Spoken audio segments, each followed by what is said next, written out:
Alright, hi and welcome back to another video here in this video series I've been doing for some time, which is going modular.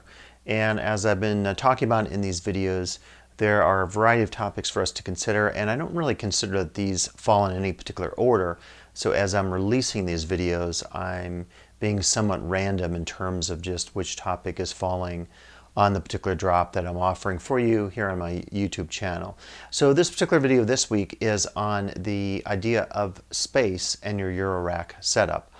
And this is maybe a rare opportunity for me to combine some of the different worlds that I have on my YouTube channel. So one of my foci has been looking at themed and immersive spaces. So different consumer spaces out there and talking about how these spaces are organized and how they're created and how people interact within those spaces. Music itself, of course, has a spatial component to it. If you think about how music operates within space, sonically, in terms of timbre, in terms of rhythm, there's a lot of spatial elements to music itself. If you go to a concert, a lot of times you're not thinking about the spatial elements, but they're happening when, depending on the type of music that's being played, when the sound is being deployed within that particular space. It's really no different, I think, to think about spatial approaches to Eurorack when we are talking about the kinds of musical compositions and experiments that many of you are involved in if you're invested in, as I am, some of these musical worlds. So this particular video began as I was thinking about how my setup has changed over the years.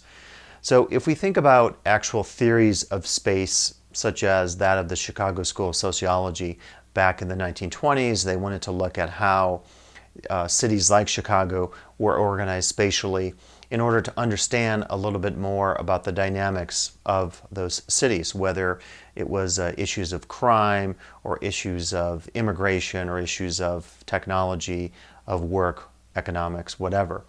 So those theories of space often defined certain zones, and then things happened in those zones.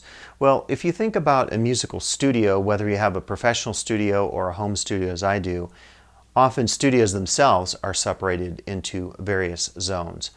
My own workspace here, I have off camera here a computer set up, and my computer is set up to do a lot of things, including making these videos, all the kinds of word processing stuff that we all do, and of course musical compositions.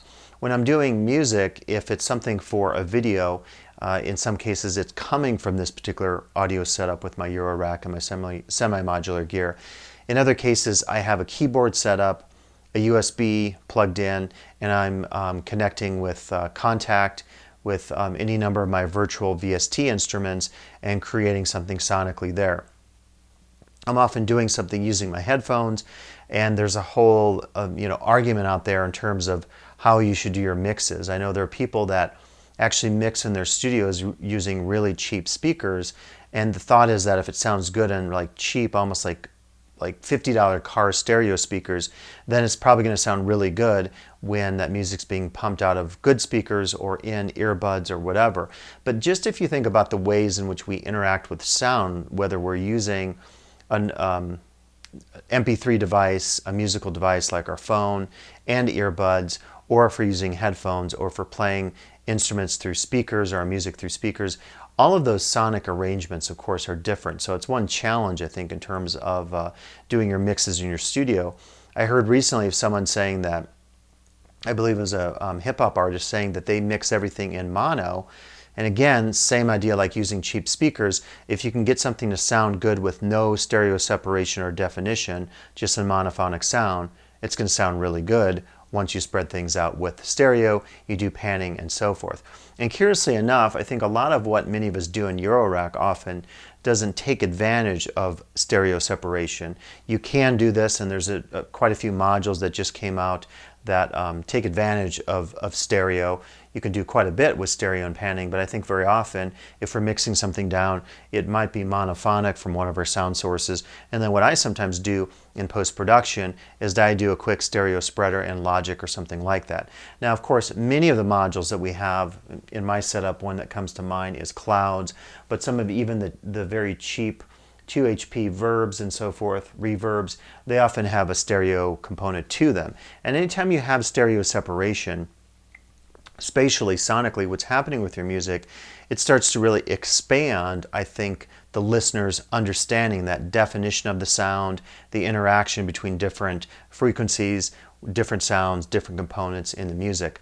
And that, of course, is very similar to what people talk about when they're discussing urban ecology and how you have a give and take and interplay of various elements in an urban environment. Again, I'm really trying to play off this notion of space in a traditional sense and then apply that through analogy or metaphor through our understanding of sonic setups. But beyond what happens, so I was mentioning what happens in the world of my computer, which is over here, because one of the things I thought about when I first got into Eurorack was, how was I going to have my system communicate with the different parts communicate to make a whole? And depending on what I'm doing, I'm sometimes using instruments that are homemade instruments, like this particular instrument here. And so if I'm using this, I'm obviously thinking about how this is going to interface with some of my musical gear here. I might just plug it into my mixer and do some post effects or do some effects while I'm recording it. But you know, it has a component to it that I'm trying to think about specifically how I can use it in tandem with the rest of my setup. Now, a number of years ago, when I was doing things, and maybe I'll show you some images of just how my setup has changed over time. I was doing things, I think, more traditionally with a workstation keyboard, and then I started to get into, I guess, what you could call semi-modular gear, and that included quite a few of the Roland Ira series. I've since moved on from those. I've sold all my gear, and thank you to any of those folks out there who maybe bought some of my gear on Reverb. I'm always buying and selling modules, maybe like some of you are, and other gear. So as I started to shift away from that, I really started thinking about how to change my entire setup. One of the things that happened to me, I'm trying to see if it's in, I think it's in screen here. So one of the things I did initially was I still have a Coma Field Kit. And the Coma Field Kit uses a lot of electroacoustic elements, which started to inspire me to move towards creating like that last homemade instrument I showed you.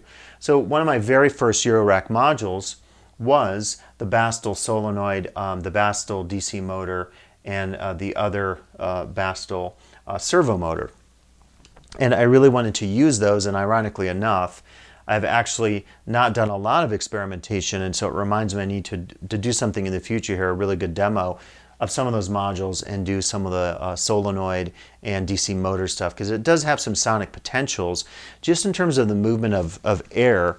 And you think about this, if you're using instruments like this, if you want to think about this spatially, there's always something that happens when instruments are making sounds as they're doing here now. You might mic those in various ways. It reminds me of when guitarists mic their cabinets and how the movement of air creates something very unique in terms of that sound.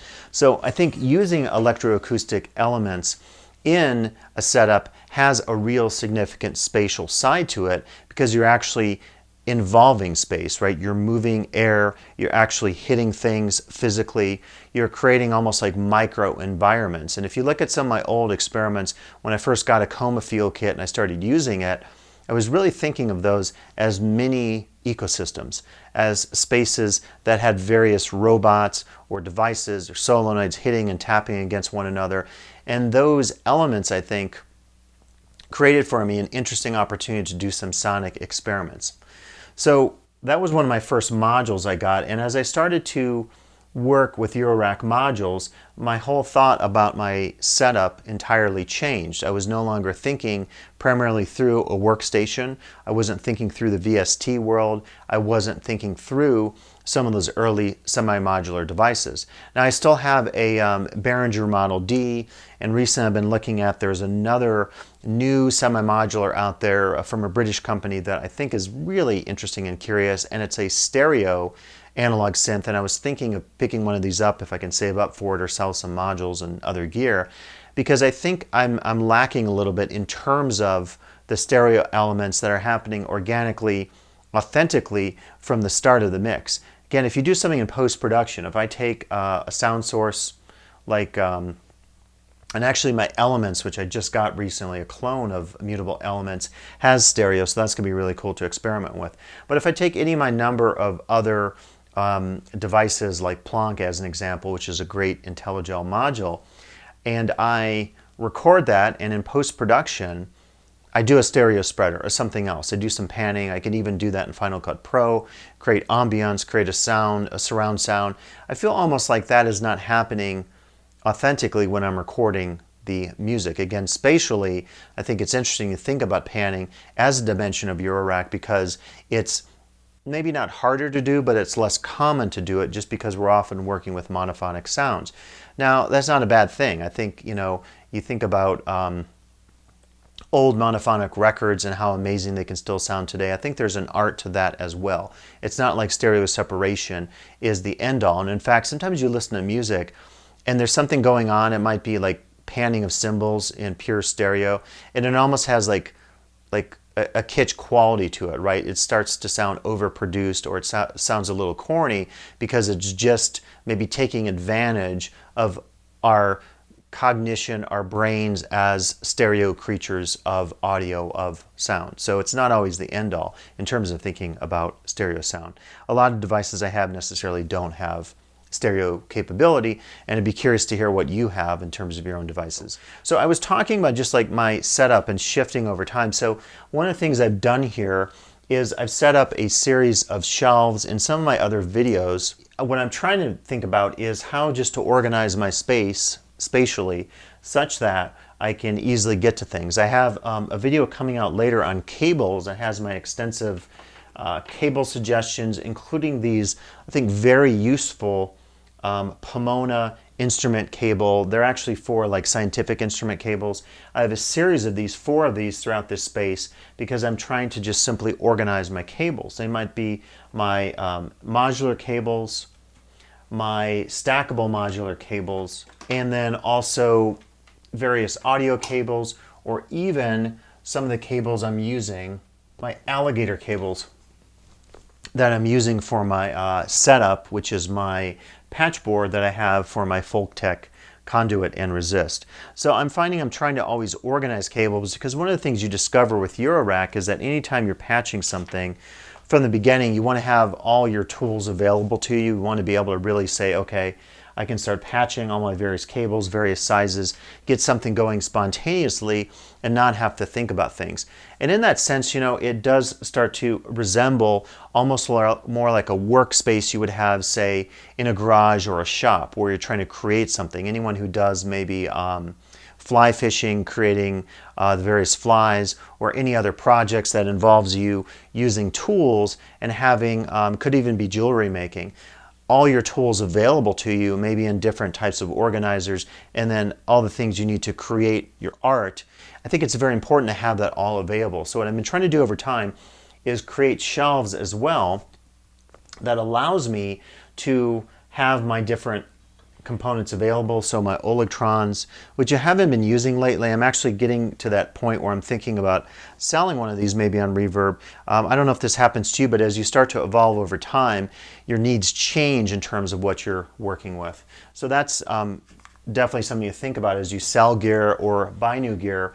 You just have to think about where you're going to store it. I have a lot of other shelves outside of this space here that hold, say, my Soma Lyra and some of my other gear. So I'm always thinking about where I can put things just to have a practical spatial setup such that I can get to things, record it, put things back, and have it somewhat organized. I have a whole section, for example, for my multiples, so I can easily use these to split signals or add signals when I'm doing various things with my modular setup. If I have external effects like my Ventris, try to keep those handy as well and have those in a good spot where I can very quickly introduce it into the mix, and then again when I'm done with it, put it away. I think it's one challenge working with going back to years ago, working with much different instruments, is always trying to keep things organized such that your space doesn't seem so chaotic. I think just chaotic enough to give you that creativity, that pulse, that impulse to create something, but not chaotic enough that, or so chaotic that you feel like things are a mess and you can't really accomplish what you want to accomplish. Sometimes, I have modules and other things sitting below here, and I'm always trying to think about how I can make my space a little more meaningful in terms of just being able to use it effectively. And so for me, what happened over time as I moved away from having a workstation and some of that semi-modular gear like the IRA gear from Roland, I started to think about using this space as the primary creation space. So below me here I have a video monitor. I sometimes use that if I'm doing demos, and I can easily put my camera in there, and I can pull out my ETC video synthesizer, which quite a few of you have been asking me about. I need to do actually a demo video on that. I sometimes use that just to create a visual effect to go along with some of these videos. So there's sort of a workspace down here, and then above here is all the Eurorack stuff. And so I have a case here. I also have a case up top here, and then I have this smaller case. And again, this was my case I created. I just got a Tip Top Audio Happy Endings kit, which has the Zeus power in it. It's a very practical kit, and then I created just in the garage, just with some scrap wood and staining it, I created a nice case for it. I recently did some rearranging, and so that's why there's a space here, and I'll have to talk about that in the context of this video here in a second. But so I find that I'm constantly moving things around to try to think about how to most effectively organize my Eurorack setup. In this area, I also have my patch board, and in a sense, the Folk Tech and the Resist are now wedded to this patch board. I could certainly remove the DuPont cables, but since I've set this up, it really does rely on this space being set up the way it is. So I need to have these because each of these is patched into the patch board, and then when I want to create a new patch, and by the way, I'm doing a video coming up on learning your Eurorack modules, and the Folk Tech here is an example of a module that I was starting to wane on in terms of my interests and my sense of the creativity and the possibility, and I started to really look into it based on a YouTube video I saw from the makers, from Folk Tech, and I did a couple of sonic experiments, and it sounded amazing using it as basically a performance mixer. That video actually is up right now on YouTube. I'll do a future video talking about learning your Eurorack modules such that maybe you don't have to end up selling them on Reverb if you get tired of them and so forth. So this space is set up with a lot of the electroacoustic stuff, clouds, and then the other effects unit, which is more than an effects unit. It does drones as well, which is the Folk Tech conduit and the accompanying resist. And so this is sort of one component here, and then moving to this space here, what I have are two of the Tip Top Audio cases. I think one of the things to think about with Eurorack is that when you first get started, you have to think about how much do you want to spend, and I'll have another video on this talking about those initial stages of getting a case and so forth. But you have to really say, like, what happens when you outgrow your first case, as happened with me. I got this next case thinking this would satisfy it, and then I had enough modules to go to a third case. I'm really hoping not to, cross my fingers, move beyond these, right? And we always say that. So one option is either you sell some modules on Reverb, and I've done this recently. I sold one of my Muskrats, or it's still up on Reverb as we speak, because I thought having 3 was too many, and I'm going to work with 2 and see how that works with my sound setup. But what happens is, you start to run out of space, quite obviously, and then you think about, do I want to get another case, or do I want to sell modules and try to keep it down to a certain size? I can't imagine like Richard Devine or Colin Benders or someone like that who has an entire wall of stuff, or Junkie XL, which is a lot of the other format, the larger Eurorack format, and I can't imagine having a space that big. And one of the things I want to mention in this video is that I think for those of us who have home studio spaces, we have to be somewhat creative. We maybe don't have the money to do everything we want to do in terms of our design of our studio. We don't have the options, say, to do different zones. I often thought it'd be very cool to have a big enough home studio space to have different zones of sonic possibility. So for example, I just have one Korg Volca. I used to have another one and I sold it, but I thought it'd be really cool if you had, there are quite a few cases you can get on Etsy or Reverb that are range from plastic or metal, that are basically very novel ways to organize your Volcas in a space like a desktop or something like this. And I thought it'd be actually pretty cool to have like a separate space in my studio just for different types of instruments. And then if I wanted to, I could move to that space, create something sonically in that space, and just that fact of doing something in a different space and working through those different instruments would maybe lead to some inspiration, and I wouldn't necessarily have to think about connecting the dots, so to speak. Now, relative to connecting the dots, one of the things I thought about somewhat later in my modular journey was, how was I going to get my modular to connect, and this is kind of that ecosystem idea again, to my semi-modular gear. So off camera I have a Behringer Model D, which I really like, basically the mini Moog sound, and I have a Waldorf stretch FET, and I think that's it now, with the exception of some of my Soma devices, which I don't think of in that same sense of interfacing. But if I want to interface this gear to here, or I want to interface, I don't really use Ableton, but if I want to use Logic and go back and forth MIDI-wise or control voltage-wise from here to there to the computer, how do I accomplish that? Well, for me, the solution was to get these Scorp Instruments Hermid, which is a sequencer, a very good sequencer, and does a lot of other things like MIDI effects. It does LFOs. It's really a great instrument. But one of the main reasons I got it was I thought of it as a hub. So it has a USB device, USB host, 3 CV in, and MIDI in and MIDI out.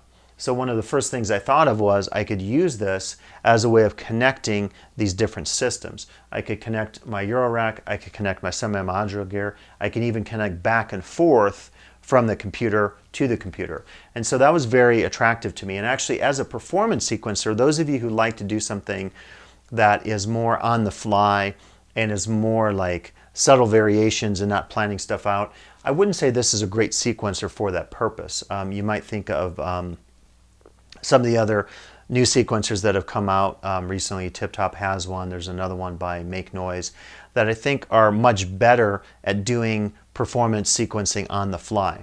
This, though, I think allows me to connect these different worlds in my studio to one another.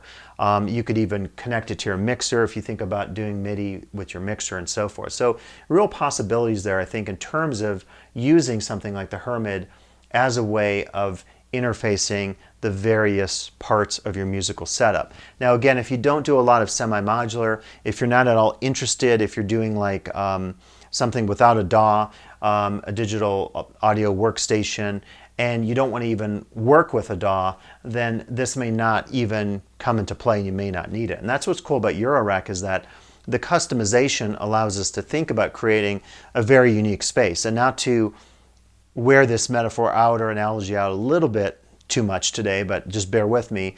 If you think about it, it's akin to creating your dream kitchen, right? So you're creating your dream kitchen, and maybe you don't care about appliances as much because you don't cook so much and you just need a very basic stove. You're not going to get high-end appliances, but you really want something functional with nice cabinets, so you're going to really spend some money on that. Or you want something aesthetic, so you put in nice tile and not nice backsplash and so forth.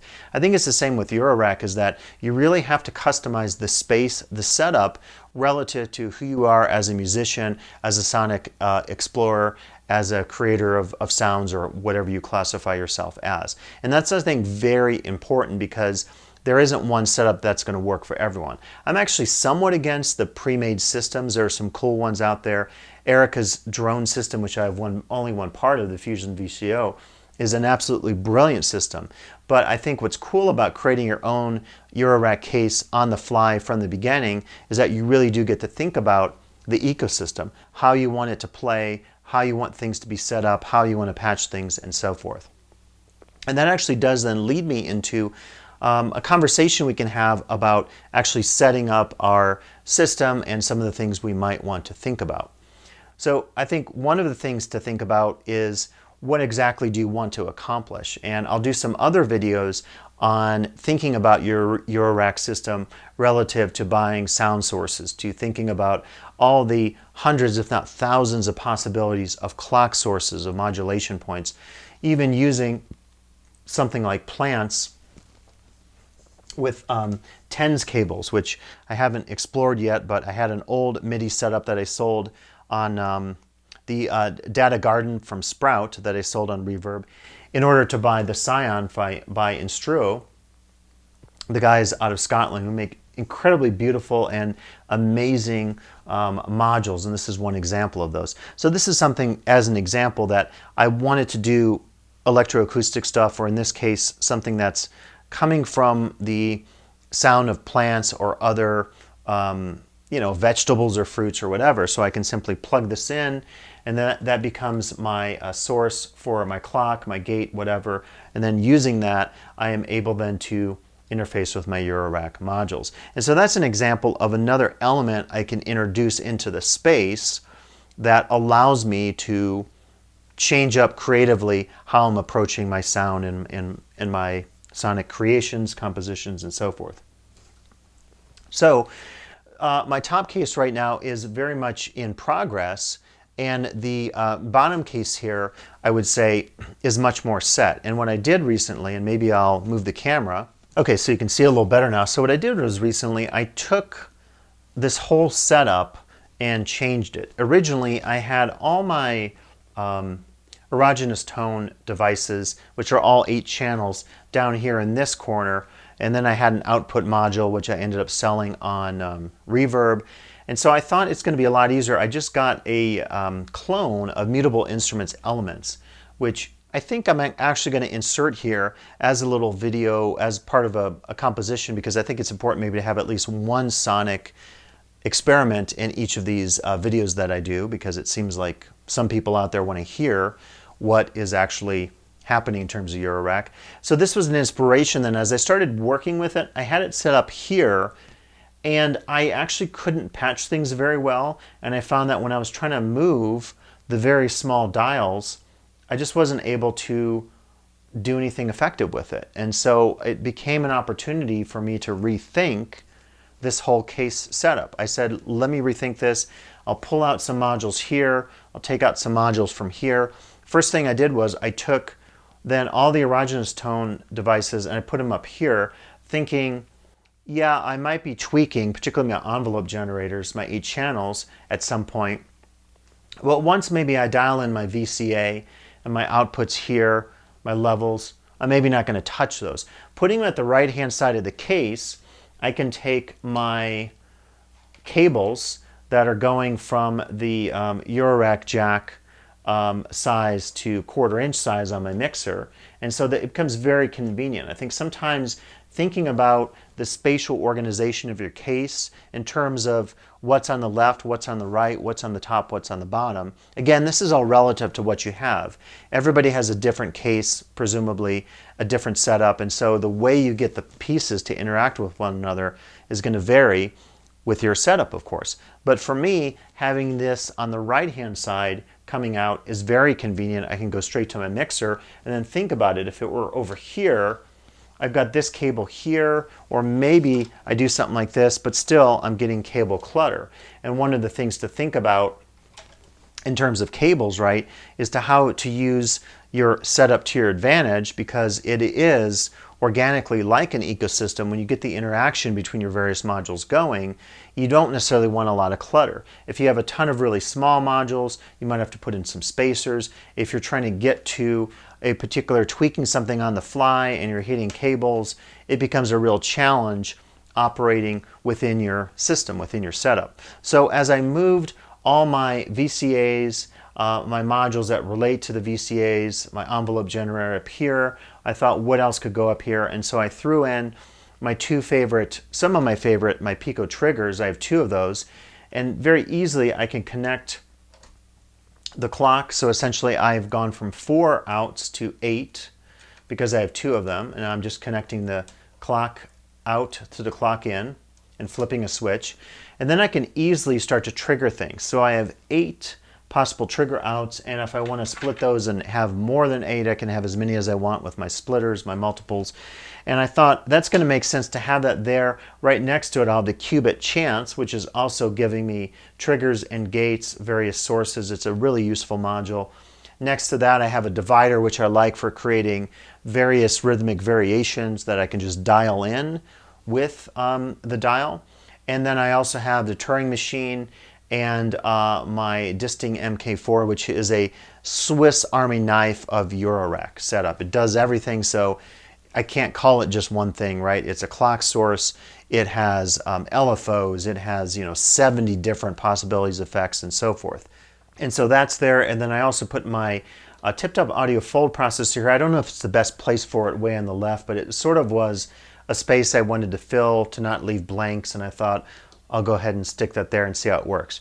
Then what happened on the bottom was I thought I'm going to put every single sound source I have, my VCOs, all my sound sources, and basically have those to manipulate down here. In the past, I had them spread out, say in this case, some in this case, and some in this case. I thought, let me try it this way, just to see, because the way I'm using Elements right now, or my version, the Atom version of Elements, is I'm often taking a source from Planck or one of my other modules, Muskrat, putting it into the resonator in or the exciter in, and having them really close by allows me to use really small cables. Again, if you think about how to get going with your Eurorack setup, you might say, if I can use a cable this size or this size right here, it's not going to be a lot of clutter, it's very convenient. Once we start to do this, it's almost like, you know, it's your swimming pool and it's all the algae, you want to enjoy the swimming pool, and it's all the clutter. It's part of the fun of a Eurorack setup is having all your cables. It gives it that real tactile dimension. For me, it's inherently spatial in a very micro sense because you're working with things very tactilely. You're seeing buttons. You're not doing a lot of menu diving, with some exceptions of some of the modules. The Disting MK4 unfortunately has a lot of menu diving. It's one of the hardest modules for me to use in that sense. But a lot of other modules, right, there aren't any menus. There's a couple switches, and then you're just thinking about your patch points in and out, whether those are audio or control voltage ones. As a result, it does start to feel like a mini ecosystem when you're working with it. So I'm having all the sound sources here, and at the very end I have make noise maths, which I typically use as a very quick and dirty modulation source for any number of my modules, particularly my sound modules, my VCOs, because it allows me to do some sonic things that are just remarkable. If you've used maths, you know why it's maybe one of the top rated modules on Modular Grid in terms of people's favorites. So this is my current setup. I'm trying to think about how this is going to work, and I think one of the things I would recommend in terms of the space, the layout of your cases, is to think how you want the various elements to interact with one another. Again, there's no one way to do this. If you're using a lot of effects, I don't have a ton of effects in here, you're going to think a lot differently maybe about this setup. You might want to have your effects closer here and maybe your VCAs somewhere else. It really just does depend on what you're trying to do, what you're trying to accomplish. I think my second case is going to be a challenge because it's a hodgepodge of a lot of different elements, and I really want to think about maybe moving some things around. And of course, down the road, if I'm adding more modules, I'm maybe not going to be able to put all my sound sources down here, so I'll have to start moving stuff around, and maybe I'll think about changing things up. If I was going to do a performance out and I just had to take one case, I might think of things differently as well, because I might want to say, I need certain modules to do that performance, and I'm going to take out the ones I don't need and add in some others that I do need. So I think it's always a consideration, like when you're creating your case, you have to think about what do you need to be next to the next thing, how do you want things to interact, and so forth. And that probably is going to change over time, practically just in terms of your needs and what you're doing. Again, I haven't gotten into the external stuff as much in this video, but if you start to bring in other modules that are semi-modular, other devices out there, effects pedals and so forth, all of a sudden you're moving from the ecosystem of here, which is very specific in terms of our patch cables, to something totally different potentially if you're getting into different inputs and jacks where you have to start translating some of this, whatever that means for your system, to those other external gear. And so it's something to think about. I think ultimately in the end, you have to think about what makes the most sense for your setup. Again, I really do encourage you to think of the spatial setup of your studio, how the different elements interact, as well as the setup of your Eurorack cases or case as its own self-contained ecosystem that you can use to manipulate sonically and musically in some of the ways that you find meaningful for you.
So that's going to be it for this video. Please stay tuned for the rest of the videos in this series.